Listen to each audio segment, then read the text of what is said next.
new to my channel, I'm just a girl who likes reading romance, fantasy, romance, paranormal romance, any kind of genre of romance in general.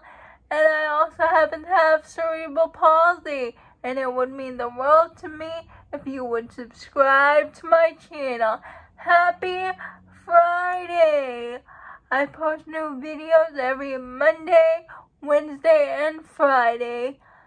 Today's video is going to be what I think about the recently released romance books. Are they worth it?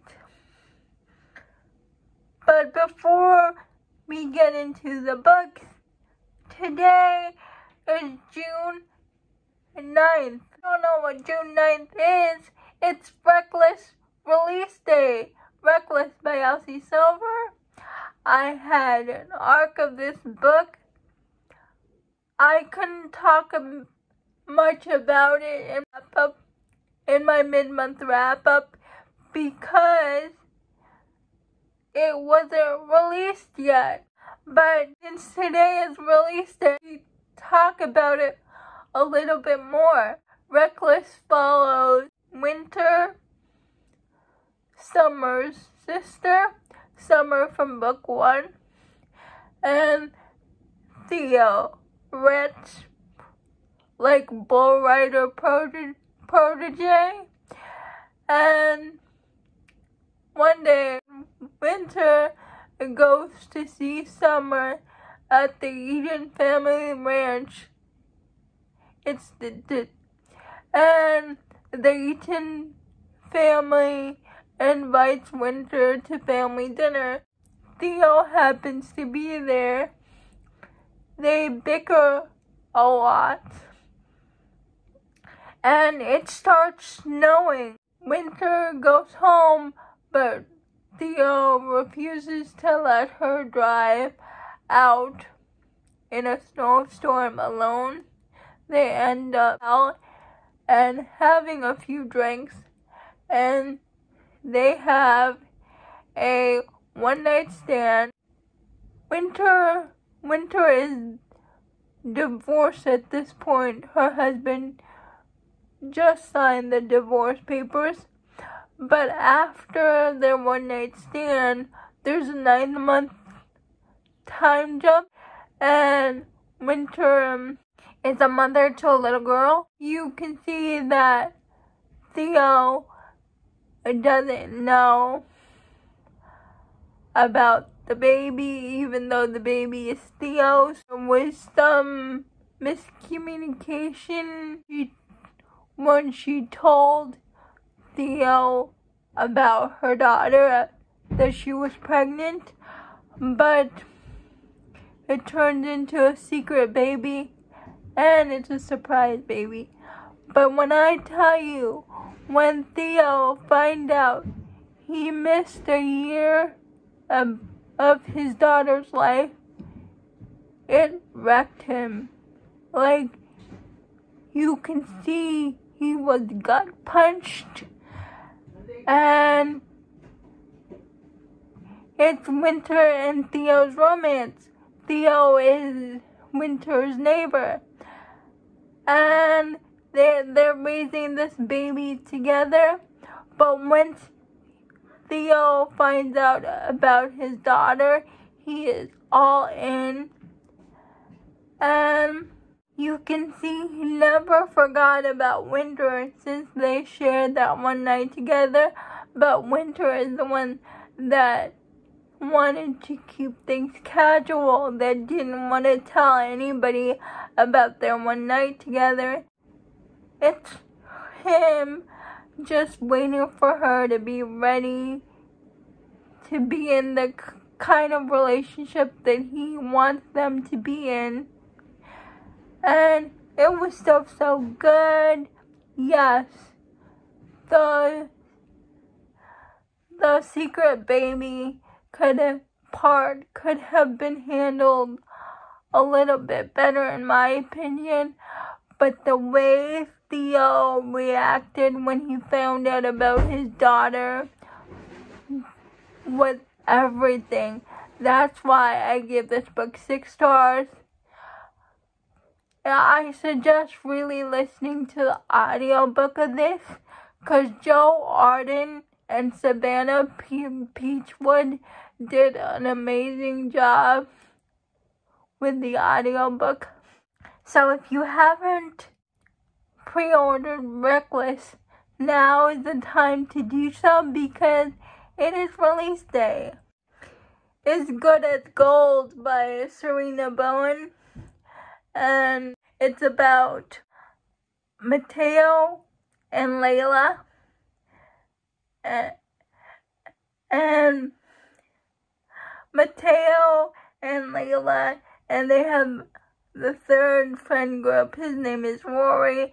They used to be best friends growing up in high school, but Mateo and Rory made a pact never to pursue Layla, because they both had a crush on her and they didn't want to ruin their friendship. But before high school graduation, Mateo leaves their small town in Colorado. I forgot the name of the town. And it's 10 years later.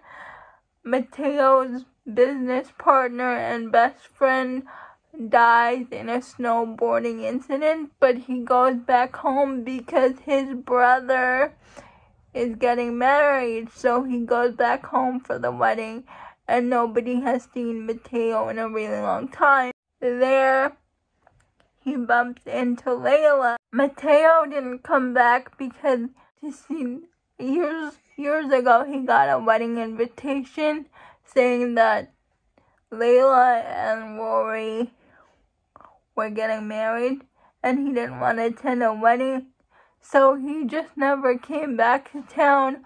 But when he attended his brother's wedding, he finds out that Layla and Rory are divorced. And one night at a bar, there was a big blow up between Layla and Rory.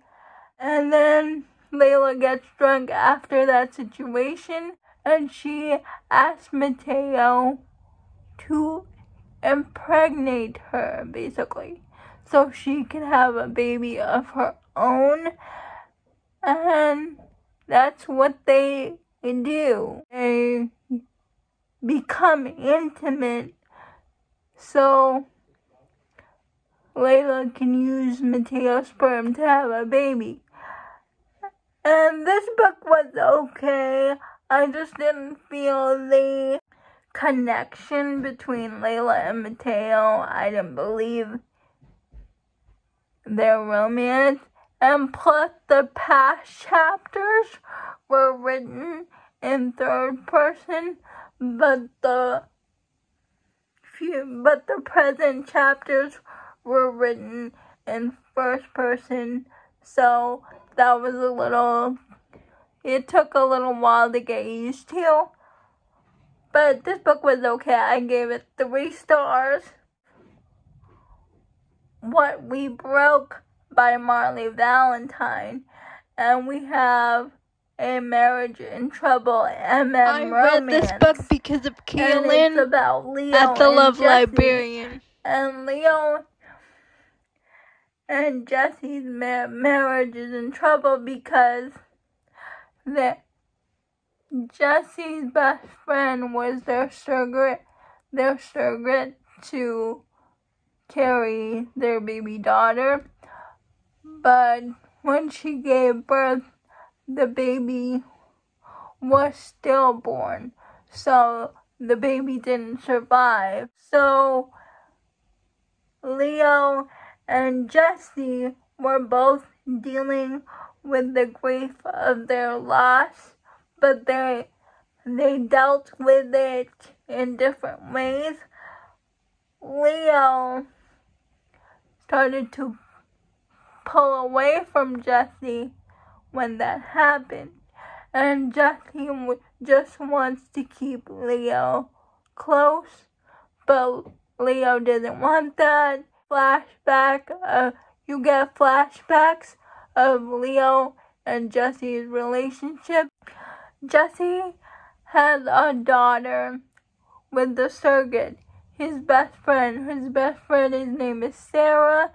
They got pregnant when they were teenagers. They're both bisexual characters. While Jesse is bisexual, it turns out Sarah is a lesbian. So they raised their daughter together as best friends, and then Leo joins the picture. So you get flashbacks of their relationship while them trying to work out their marriage, trying to save it. And it was just so good.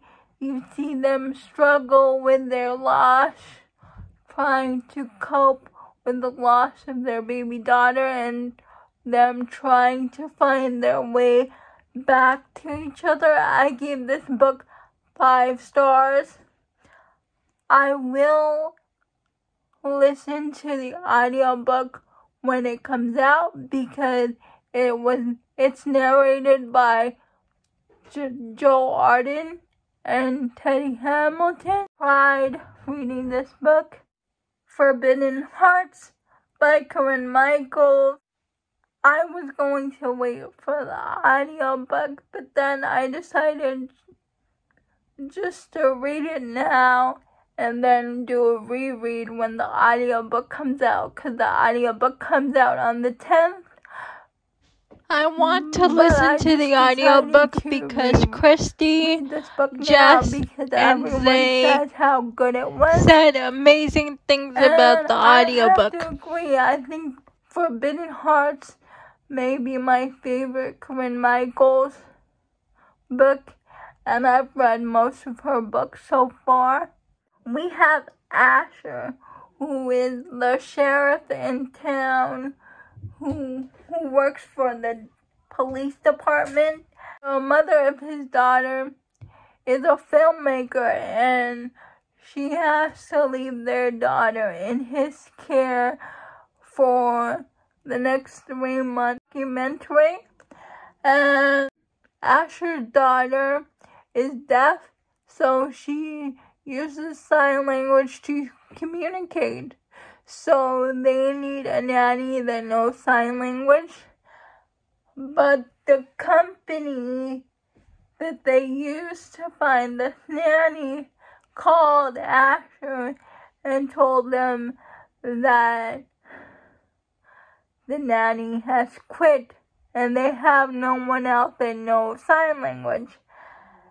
And so Asher is stuck because he doesn't have a replacement nanny to watch his daughter.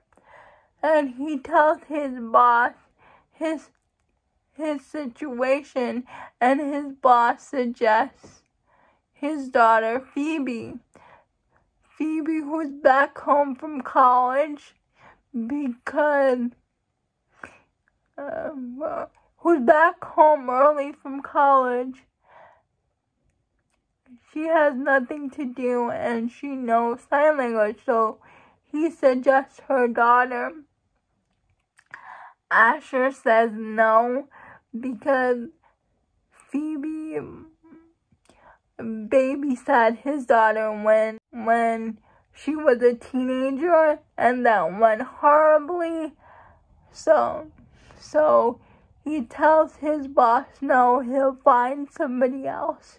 But eventually Asher agrees to Phoebe being the nanny because he can't find anybody else. He sees that Phoebe really did grow up and becomes more responsible and has a connection with his daughter, Olivia. And Phoebe and Asher start to become attracted to each other. But there's a 14-year age gap. She's her daughter's nanny, and plus she's his boss's daughter, so it's very forbidden, but they cannot deny their attraction, and it's their romance, and it was so good. Next, we have Love Me Today by A.L. Jackson. It was my first A.L. Jackson book, and here we have Caleb, and Caleb moved to the small town to be closer to move closer to his cousins. He's a rich billionaire, and his sister dies, so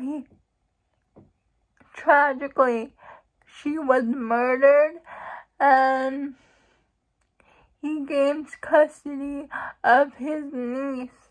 So, in order to keep his niece safe, he moves them to the small town in Colorado, to be closer with his two cousins. And he buys this big farmhouse with gorgeous land and horses. His niece is really attached to the horses, so he hires Paisley. Paisley is a horse instructor. He's also one of his cousins' friends. And Paisley got off on the wrong foot because Paisley was late for the interview. But Caleb's niece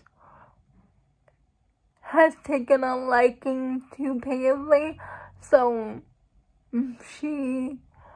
he hires her, and eventually, instead of just being the horse trainer, Paisley becomes the nanny too, and both Paisley and Caleb try to deny their attraction to each other, but they can't, so they give in to each other. But Caleb keeps saying to Paisley, like, I can't be in a relationship right now, not when my situation is very dangerous. I still don't know who killed my sister. So, and it's romantic suspense. I liked it. I know I give it 4 stars, but I'm very interested to continue the series with The Unwanted Marriage by Katrina Mora. And this is about Dion and Faye. Dion and Faye have known they were engaged since they were kids. There's a 10-year age gap, and Dion, does everything to avoid Faye because he doesn't want to get married to her because he feels a lot of guilt for his past. But that changes when he sees Faye out on a date with somebody else. So he starts paying more attention to his bride, basically. And Faye has a tragic backstory too, because Faye's father is very abusive. She was basically groomed to be the perfect wife for Dion, and it's Dion and Faye's romance, and it was so sweet watching them grow in their relationship, watching them talk to each other about their past trauma, and it's my favorite Catherine Amora book so far. I give this book 5 stars. Those are all the new releases I've read. Please let me know if you have read any of these books. I would love to know. Please like, comment, and subscribe to my channel. That would mean the world to me. Bye. I'll see ya Monday.